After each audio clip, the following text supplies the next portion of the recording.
Hi friends, welcome to TMW bike zone. ನಾನು ಎಲ್ಲರಿಗೂ ಸ್ವಾಗತ. ನಾನು ನಿಮ್ಮ ಗೆಳೆಯ ಶಂಕರ್ ಮಾತಾಡ್ತಾ ಇದ್ದೀನಿ, ಫೌಂಡರ್ ಆಫ್ TMW ಗ್ರೂಪ್ಸ್. ಇವತ್ತೇನೆಂದರೆ ಎಲ್ಲರಿಗೂ ತುಂಬ ಇಂಪಾರ್ಟೆಂಟ್ ವಿಷಯ ಇವತ್ತು ನಿಮಗೆ ಹೇಳ್ಕೊಡೋದಕ್ಕೆ ಸಿದ್ಧವಾಗಿದ್ದೀವಿ. ಏನಪ್ಪ ಅಂದರೆ ಇವತ್ತಂದರೆ ಒಂದು ಹೋಂಡಾ ಆ್ಯಕ್ಟಿವಾ ಇಂಜಿನ್ ಓವರಾಲ್ ಯಾವ ಥರ ಮಾಡಬೇಕು, ಗಾಡಿನಲ್ಲಿ ಇಂಜಿನ್ ಮಾಡಬೇಕಂದ್ರೆ ಏನೇನು ಚೆಕ್ ಮಾಡಬೇಕು, ಓಕೆ, ಒಂದು ಪ್ಲಸ್ ಅದರಿಂದ ಏನೇನು ಪ್ರಾಬ್ಲಮ್ ಬರುತ್ತೆ, ಓಕೆ, ಒಂದು ಪಾರ್ಟ್ ಚೆನ್ನಾಗಿದೆಯಾ ಹೋಗಿದೆಯಾ ಯಾವ ಥರ ಚೆಕ್ ಮಾಡೋದು, ಮತ್ತು ಗಾಡಿಗೆ ಮೈಲೇಜ್ ಬಂದಿಲ್ಲ ಅಂದರೆ ಯಾವ ಥರ ಚೆಕ್ ಮಾಡೋದು, ಮತ್ತು ಪಿಕಪ್ ಬಂದಿಲ್ಲ ಅಂದರೆ ಯಾವ ಥರ ಚೆಕ್ ಮಾಡೋದು, ಓಕೆ, ಒಂದು ವೇಳೆ ಇಂಜಿನಲ್ಲಿ ಸೌಂಡು ಬಂತಂದರೆ ಅದನ್ನು ಯಾವ ಥರ ಸಾಲ್ವ್ ಮಾಡೋದು, ಓಕೆ, ಅಂತ ಕ್ರ್ಯಾಂಕ್ ಶಾಫ್ಟ್ನಲ್ಲಿ ಯಾವ ಥರ ಸೌಂಡ್ ಬರುತ್ತೆ, ಬೋರಲ್ಲಿ ಯಾವ ಥರ ಸೌಂಡ್ ಬರುತ್ತೆ ಅನ್ನೋದು ವಿಷಯ ನಾವು ಒಂದೊಂದು ಪಿನ್ ಟು ಪಿನ್ನು ಎಲ್ಲನೂ ಒಂದು ಬಿಡ್ದಂಗೆ ನಿಮಗೆ ಹೇಳ್ಕೊಡ್ತಾ ಇದ್ದೀವಿ. ಯಾಕಂದರೆ ಅದ್ರ ಬಗ್ಗೆ ನಾವು ಇವತ್ತಿಂದ ಒಂದು ಪ್ಲೇಲಿಸ್ಟ್ ಸ್ಟಾರ್ಟ್ ಮಾಡ್ತಾಯಿದ್ವಿ. ಅಂತ ಇಂಜಿನ್ ಓವರಾಲ್ ಅಂತ ಒಂದು ಪ್ಲೇಲಿಸ್ಟ್ ಸ್ಟಾರ್ಟ್ ಮಾಡ್ತಾಯಿದ್ವಿ. ಆ್ಯಕ್ಚುಲಿ ಇದು ಹೇಳ್ಬೇಕಾದ್ರೆ ನೀವು ಒಂದು ನಾರ್ಮಲಾಗಿ ತಿಳ್ಕೊಳ್ಳೋಂಗಿದ್ದ ಓನ್ಲಿ ಹೋಂಡಾ ಆ್ಯಕ್ಟಿವಾ ಅಂತ ಮಾತ್ರ ಅಂತ ತಿಳ್ಕೊಳ್ಳೋಕೆ ಹೋಗಬೇಡಿ. ಯಾಕಂದರೆ ಇದರಲ್ಲಿರುವಂಥ ಬೇಸಿಕ್ ವಿಷಯ ನಾನು ಹೇಳ್ತಾ ಇದ್ದೀನಿ.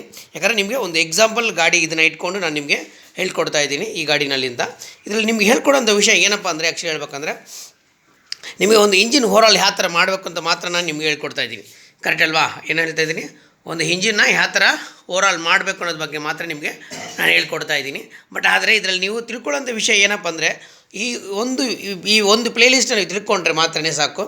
ನೀವು ನೆಕ್ಸ್ಟ್ ಬರೋಂಥ ಯಾವುದೇ ಗಾಡಿಗಳು ಇಂಜಿನ್ ಬಂತಂದರೂ ಕೂಡ ಆ ಇಂಜಿನ್ನ ನೀವು ಐಡಿಯಾಯಿಂದ ಮಾಡ್ಬೋದು, ಅದರಿಗೆ ತೊಂದರೆ ಇಲ್ಲ.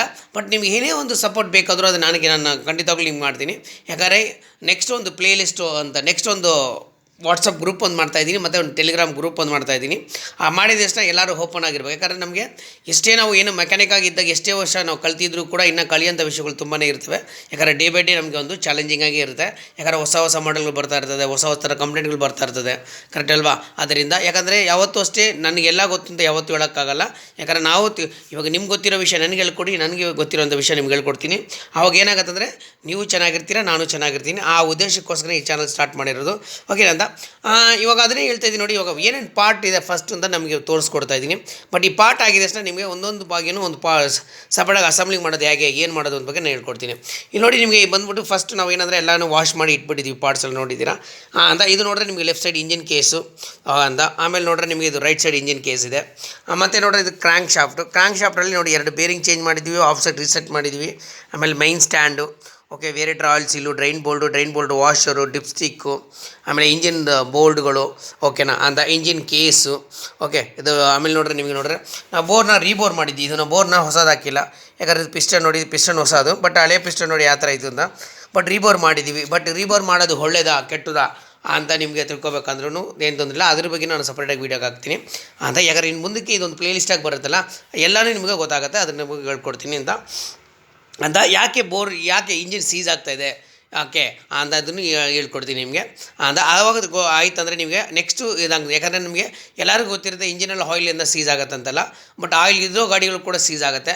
ಅದು ಯಾಕೆ ಸೀಸ್ ಆಗುತ್ತೆ, ಏನಕ್ಕೆ ಸೀಸ್ ಆಗುತ್ತೆ ಅನ್ನೋದ್ರಾಗ ನೀವು ನಮ್ಮ ವೀಡಿಯೋಸ್ನ ನೋಡಿದ್ರೆ ನಿಮಗೆ ಗೊತ್ತಾಗುತ್ತೆ ಅಂತ. ನೆಕ್ಸ್ಟ್ ನೋಡಿದ್ರೆ ಇದು ನೋಡಿ ಹೆಡ್ ಕವರು, ಆಮೇಲೆ ಟೈಮಿಂಗ್ ಸೆನ್ಸ್ ಸ್ಪ್ರಾಕೆಟು, ಆಮೇಲೆ ಟೈಮಿಂಗ್ ಸೈನ್ ಯಾವ ಥರ ಚೆಕ್ ಮಾಡೋದು, ಟೈಮಿಂಗ್ ಯಾವ ಥರ ಚೆಕ್ ಮಾಡೋದು, ಟೈಮಿಂಗ್ ಅಂದರೆ ಏನು ಅನ್ನೋ ವಿಷಯನೂ ಎಲ್ಲ ನಿಮಗೆ ಹೇಳ್ಕೊಡ್ತೀನಿ ಅಂತ. ಇದು ನೋಡಿದ್ರೆ ನಿಮಗೆ ವಾಲ್ಸು ಇದೆ, ವಾಲ್ ಸ್ಪ್ರಿಂಗ್ ಇದೆ, ಓಕೆ, 2 ಇದನ್ನೇ ಹೆಡ್ ಅಸೆಂಬ್ಲಿ ಇದು ಲಾಪಿಂಗ್ ಆಗಿದೆ. ಪ್ಲಸ್ ವಾಲ್ ಗೈಡ್ ಅಂದರೆ ಏನು, ವಾಲ್ ಗೈಡಕ್ಕೂ ಏನು ಈ ವಾಲ್ ಗೈಡ್ನ ಯಾವ ಥರ ಚೆಕ್ ಮಾಡೋದು ಅನ್ನೋದ್ರ ಬಗ್ಗೆ, ಹೆಡ್ ಅಸೆಂಬ್ಲಿ ಯಾವ ಥರ ಚೆಕ್ ಮಾಡೋದು ಅನ್ನೋದ್ರ ಬಗ್ಗೆ ಪಿನ್ ನಿಮಗೆ ಹೇಳ್ಕೊಡ್ತೀನಿ. ನೆಕ್ಸ್ಟ್ ನಿಮಗೆ ನೋಡಿದ್ರೆ ಆಯಿಲ್ ಪಂಪು. ಯಾಕಂದರೆ ತುಂಬ ಇಂಪಾರ್ಟೆಂಟ್ ಹೇಳ್ಬೇಕಾದ್ರೆ ಆಯಿಲ್ ಪಂಪ್ ಬಗ್ಗೆ ನಾವು ಫಸ್ಟ್ ಎಲ್ಲರಿಗೂ ಗೊತ್ತು ಆಯಿಲ್ ಪಂಪ್ ಅಂತ. ಆಯಿಲ್ ಪಂಪ್ ಏನು ಕೆಲಸ ಮಾಡುತ್ತೆ, ಬರೀ ಪಂಪ್ ಮಾಡುತ್ತೆ ಅಂತ ಗೊತ್ತಾಗುತ್ತೆ.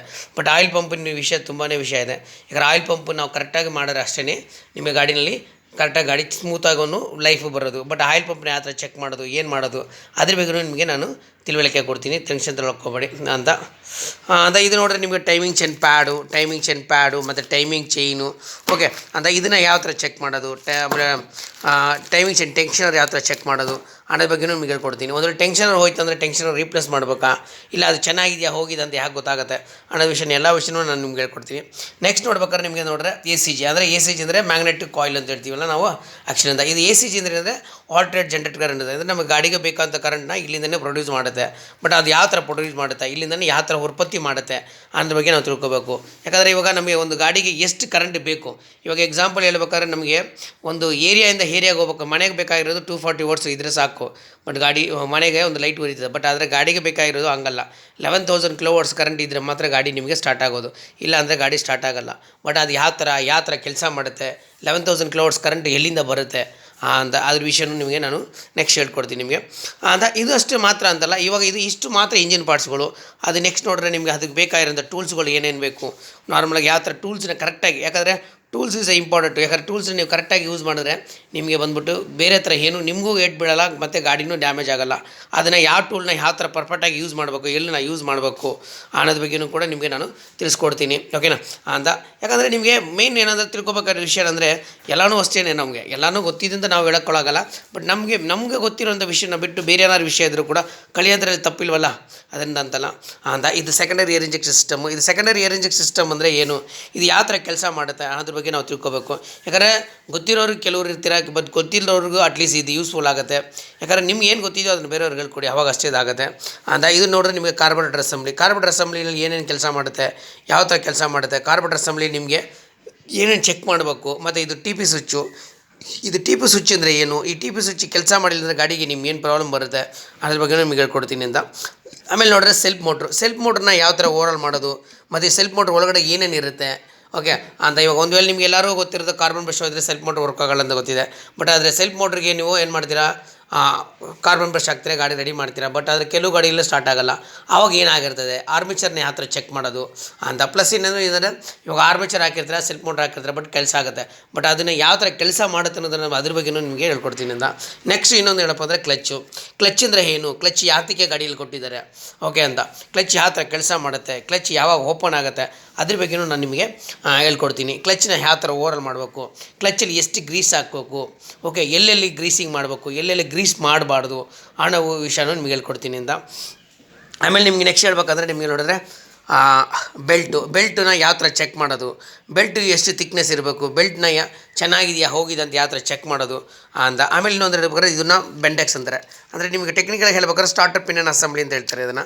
ಈ ಸ್ಟಾರ್ಟರ್ ಪಿನ್ ಅಸೆಂಬ್ಲಿನ ಯಾವ ಥರ ಚೆಕ್ ಮಾಡೋದು, ಆ ಸ್ಟಾರ್ಟರ್ ಪಿನ್ ಅಸೆಂಬ್ಲಿ ಚೆನ್ನಾಗಿದೆಯಾ ಹೋಗಿದೆ ಅಂತ ಯಾವ ಥರ ಗೊತ್ತಾಗುತ್ತೆ, ಓಕೆನಾ. ಇದರಿಂದ ನಿಮಗೆ ಗಾಡಿಗೆ ಏನು ಪ್ರಾಬ್ಲಮ್ ಬರುತ್ತೆ ಅದ್ರ ಬಗ್ಗೆ ಅದನ್ನು ನಿಮ್ಗೆ ಹೇಳ್ಕೊಡ್ತೀನಿ ಅಂತ. ಯಾಕಂದರೆ ನೆಕ್ಸ್ಟ್ ನೋಡಿದ್ರೆ ನಿಮಗೆ ಇದು ವೇರಿಯೇಟರ್ ಅಸೆಂಬ್ಲಿ ಇದ್ದರೆ ಏನು, ಇದು ಯಾವ ಥರ ಕೆಲಸ ಮಾಡುತ್ತೆ, ಇದು ಇಲ್ವಾ ಅಂದರೆ ಗಾಡಿಯಲ್ಲಿ ಓಡಲ್ವಾ, ಓಕೆ, ಇದು ಹೋಯ್ತು ಅಂದರೆ ಗಾಡಿಗೆ ಏನೇನು ಪ್ರಾಬ್ಲಮ್ ಬರುತ್ತೆ, ಓಕೆ, ಇದಕ್ಕೂ ಪಿಕಪ್ಗೂ ಏನು ಸಂಬಂಧ, ಓಕೆ, ಇದಕ್ಕೂ ವೈಬ್ರೇಷನ್ಗೆ ಏನು ಸಂಬಂಧ ಅನ್ನೋ ವಿಷಯನ ಎಲ್ಲನೂ ಹೇಳ್ಕೊಡ್ತೀನಿ. ನೆಕ್ಸ್ಟ್ ನೋಡಿದ್ರೆ ಇದನ್ನು ಕ್ಲಚ್ ಔಟರು ಕ್ಲಚ್ ಬೆಲ್ ಅಂತಾರೆ, ಓಕೆನಾ ಅಂತ. ಕ್ಲಚ್ ಬೆಲ್ ಅಂತಾರೆ. ಈ ಕ್ಲಚ್ ಬೆಲ್ಗೂ ಕ್ಲಚ್ ಲೈನಿಗೂ ಏನು ಸಂಬಂಧ, ಅದಕ್ಕೂ ಎಷ್ಟು ಕ್ಲಿಯರೆನ್ಸ್ ಇರಬೇಕು ಅಂತ. ಒಂದು ವೇಳೆ ಕ್ಲಚ್ ಬೆಲ್ ಹೋಗಿದೆಯಾ ಇಲ್ಲ ಅಂತ ಯಾವ ಥರ ಕಂಡುಹಿಡಿಯೋದು ಅಂತ. ಪ್ಲಸ್ ಇನ್ನೊಂದು ಏನಂದರೆ ಇಂಜಿನ್ ಏರ್ ಫಿಲ್ಟರ್ ಅಂದರೆ ಏನು, ಇದು ಏರ್ ಫಿಲ್ಟರ್ನ ಯಾಕೆ ಇಂಪಾರ್ಟೆಂಟ್ ಹೇಳ್ತಾ ಇದ್ದಾರೆ ಅಂತ. ಪ್ಲಸ್ ಇದೇ ನೋಡಿದ್ರೆ ನಿಮಗೆ ಇಲ್ಲೊಂದು ಟ್ಯೂಬ್ ಕೊಟ್ಟಿದ್ದಾರೆ ಅಲ್ವಾ, ಕ್ರ್ಯಾಂಕ್ ಕೇಸ್ ವೆಂಟಿಲೇಷನ್ ಪೈಪ್ ಅಂತಾರೆ. ಈ ಟ್ಯೂಬಿನ ಕೆಲಸ ಏನು, ಏನಕ್ಕೆ ಈ ಟ್ಯೂಬ್ ಕೊಟ್ಟಿದ್ದಾರೆ, ಓಕೆನಾ ಅಂತ. ಕೆಲವು ಗಾಡಿಯಲ್ಲಿ ಇರ್ಬೋದು ನೀವು, ಈ ಕೆಲವು ಗಾಡಿ ಇದರಲ್ಲಿ ನೋಡಿದ್ರೆ ನಿಮಗೆ ನೀರು ತುಂಬಿರ್ತದೆ. ಬಟ್ ಇದು ಯಾಕೆ ನೀರು ತುಂಬುತ್ತದೆ, ಕೆಲವು ಗಾಡಿಯಲ್ಲಿ ಆಯಿಲ್ ತುಂಬಿರ್ತದೆ, ಕರೆಕ್ಟಲ್ಲ, ಆಯಿಲ್ ಯಾಕೆ ತುಂಬಿದೆ ಅದ್ರ ಬಗ್ಗೆ ನೀವು ತಿಳಿಲಿಕ್ಕಬೇಕು. ನಮ್ಮ ಹೇರ್ ಫಿಲ್ಟರ್ ಅನ್ನೋದು ಹೇರ್ ಮಾತ್ರ ಇಲ್ಲಿ ಹೋಗುತ್ತೆ, ಬಟ್ ಆದರೆ ಇಲ್ಲೆಲ್ಲ ಏನಕ್ಕೆ ಹೋಲ್ಗಳು ಕೊಟ್ಟಿದ್ದಾರೆ ಅಂತ. ಇಷ್ಟು ಕ್ವಶನ್ಗಳು. ಮತ್ತು ಇಲ್ಲಿಂದ ಒಂದು ಟ್ಯೂಬ್ ಕೊಟ್ಟಿದ್ದಾರೆ, ಬಟ್ ಈ ಟ್ಯೂಬೆಲ್ಲ ಎಲ್ಲಿ ಕನೆಕ್ಟ್ ಆಗುತ್ತೆ ಅನ್ನೋ ವಿಷಯ ನಿಮಗೆ, ಇಷ್ಟೊಂದು ವಿಷಯಗಳು ನಿಮಗೆ ಕ್ವಶನ್ ಆಗಿ ನಿಮಗೆ ಇಷ್ಟೊಂದು ನಿಮಗೆ ಮನಸ್ಸಲ್ಲಿ ಇರುತ್ತೆ ಅಂತ.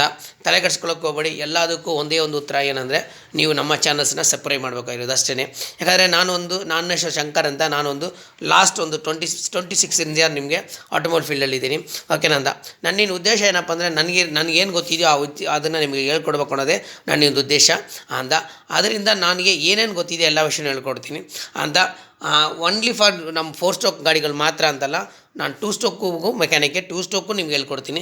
2 ಸ್ಟ್ರೋಕ್ ಅಂದರೆ, ಯಾಕಂದರೆ 2 ಸ್ಟ್ರೋಕ್ ಅಂದರೆ ಏನು, 4 ಸ್ಟ್ರೋಕ್ ಅಂದರೆ ಏನು, ನೆಕ್ಸ್ಟ್ ಇವಾಗ ನಿಮ್ಮ BS6 ಅಂದರೆ ಏನು, ನೆಕ್ಸ್ಟ್ ಅಪ್ಕಮಿಂಗ್ ಬರೋಂಥ ಎಲೆಕ್ಟ್ರಿಕಲ್ ಗಾಡಿಗಳ ಬಗ್ಗೆ ಕೂಡ ನಾನು ನಿಮಗೆ ಟ್ರೈನಿಂಗ್ ಕೊಡ್ತೀನಿ. ಅದು ನನಗೆ ಏನು ಗೊತ್ತಿದೆ ಅದನ್ನು ಖಂಡಿತವಾಗ್ಲೂ ಹೇಳ್ಕೊಡ್ತೀನಿ. ಒಂದು ವೇಳೆ ನನಗೆ ಗೊತ್ತಿಲ್ಲ ಅಂದರೆ ನಿಮ್ಗೆ ಏನಾದ್ರು ಗೊತ್ತಿದ್ರೆ ಅದನ್ನು ಕೂಡ ನಿಮ್ಮ ಹತ್ರ ಕೂಡ ನಾನು ತಿಳ್ಕೊಂಡಿದ್ದೀನಿ ಅಂದ. ಧನ್ಯವಾದಗಳು, ಓಕೆ ಅನ್ನಂದ. ಮೇಯ್ನ್ ಇವತ್ತಿನ ಟಾಪಿಕ್ ನೋಡಿದಂಗೆ ಹೇಳ್ಬೇಕಾದ್ರೆ ಇಂಪಾರ್ಟೆಂಟ್ ವಿಷಯ ಏನಪ್ಪ ಅಂದರೆ ಸಿಂಪಲ್ಲು, ಒಂದು ಗಾಡಿಗೆ ಇಂಜಿನ್ ಓವರಾಲ್ ಮಾಡಬೇಕಾದ್ರೆ ನಾವು ಏನೇನು ಅಬ್ಸರ್ವೇಷನ್ ಮಾಡಬೇಕು, ಏನೇನು ಪಾರ್ಟ್ಸ್ನ ಚೇಂಜ್ ಮಾಡಬೇಕು, ಏನೇನು ಪಾರ್ಟ್ಸ್ನ ಯಾಕಂದರೆ ಇದರಲ್ಲಿ ಏನು ಒಂದು ಚಾಲೆಂಜಿಂಗ್ ಲೈಫ್ ಅಂದರೆ ಏನಂದರೆ ಆ್ಯಕ್ಚುಲಿ ಅಂದರೆ ಪಾರ್ಟ್ಸ್ನ ಎಲ್ಲ ಪಾರ್ಟ್ಸ್ನ ತೊಗೊಂಡು ಹೊಸದು ಹಾಕಿದಾಗ ಗಾಡಿ ಓಡುತ್ತೆ, ಅದ್ರ ಬಗ್ಗೆ ಏನು ಟೆನ್ಷನ್ ಇಲ್ಲ. ಬಟ್ ಅದ್ರ ಬಗ್ಗೆ ಅಂತಲ್ಲ. ಬಟ್ ಟೆಕ್ನಿಷಿಯನ್ ಅಂದರೆ ಮೆಕ್ಯಾನಿಕ್ ಅಂದರೆ ಟೆಕ್ನಿಷಿಯನ್ ಅಂದರೆ ಮೆಕ್ಯಾನಿಕ್ ಅಂದರೆ ಏನಂದರೆ ಹೇಳ್ಬೇಕಂದ್ರೆ ಏನಂದರೆ ಒಂದು ವಸ್ತುನ ಚೆನ್ನಾಗಿಲ್ವ ಅಂತ ನಿಮ್ಗೆ ಗೊತ್ತಾದ್ರೆ ಅಷ್ಟೇ ಆ ಪಾರ್ಟ್ಸ್ನ ನೀವು ಹಾಕ್ಬಾರ್ದು ನೀವು ಡಿಸಿಷನ್ ತೊಗೋಬೇಕು. ಓಕೆನಂದ. ಯಾಕಂದರೆ ಇವಾಗ ಡಾಕ್ಟ್ರ್ ಹತ್ರ ಹೋಗ್ತೀರಾ, ಡಾಕ್ಟ್ರ್ ಹೋಗಿದ ತಕ್ಷಣ ಏನೋ ಒಂದು ಮಾತ್ರೆ ಕೊಡ್ತಾನೆ. ಮಾತ್ರೆ ಏನಕ್ಕೆ ಕೊಡ್ತಾನೆ? ಕಾಲು ನೋವು ಒಂದು ಹೋದರೆ ಕಾಲು ನೋವಿಗೆ ಯಾವ ಮಾತ್ರೆ ಬೇಕು ಆ ಮಾತ್ರೆ ಕೊಡಬೇಕು. ಓಕೆ, ಜ್ವರಕ್ಕೆ ಹೋದರೆ ಜ್ವರಕ್ಕೆ ಏನು ಮಾತ್ರೆ ಬೇಕು ಆ ಮಾತ್ರೆ ಕೊಡಬೇಕು.